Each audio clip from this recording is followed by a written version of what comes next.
Today is Wednesday, May 14th, and I know it's a bit of a different setup, and I'm sorry that the lighting is bad, but I think it's a vibe. I'm in my car right now. But today I learned that you can judge all you want other people, right, for their music tastes, for their just who they are, right? But ultimately, it's not going to do anything, right? It doesn't affect you, it doesn't affect them. It's just like an unnecessary negative opinion you have of them. And you don't, even if you don't agree with what they believe in, or you don't like the way you don't like their music or something like that, that doesn't have to affect you. You don't have to let it affect you. You don't have to let the things that annoy you affect you.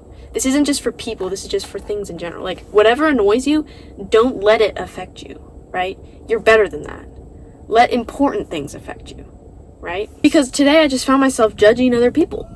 And I thought that I was better than them in some way, like subconsciously. But that doesn't, like the Bible talks about it, like don't, like treat your neighbor as yourself. Love your neighbor as yourself. Love others. Don't think of yourself as better than them. Don't, constantly be judging them.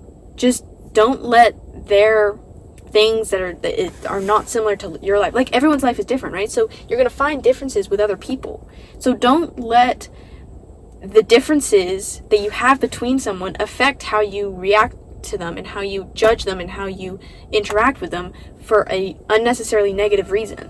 Love your neighbor. It doesn't matter, like, sure, people are different. You will have differences in the people that you interact with, but just set those aside. Find the similarities. Find out how you can love them, how you can be kind to them, and how you can interact with them in a positive way, right? We're trying to love our neighbor, not hate our neighbor. But like I said, this can also just go for anything that you don't find aligns with your life, right? If there's anything that doesn't align with how you want your life to look like, that's fine. It aligns with other people's lives. It doesn't have to be this whole thing where you let it affect you and you let it take over your life, right? So that's all I have to say today. Subscribe. This is the video I posted yesterday. See you tomorrow. Bye.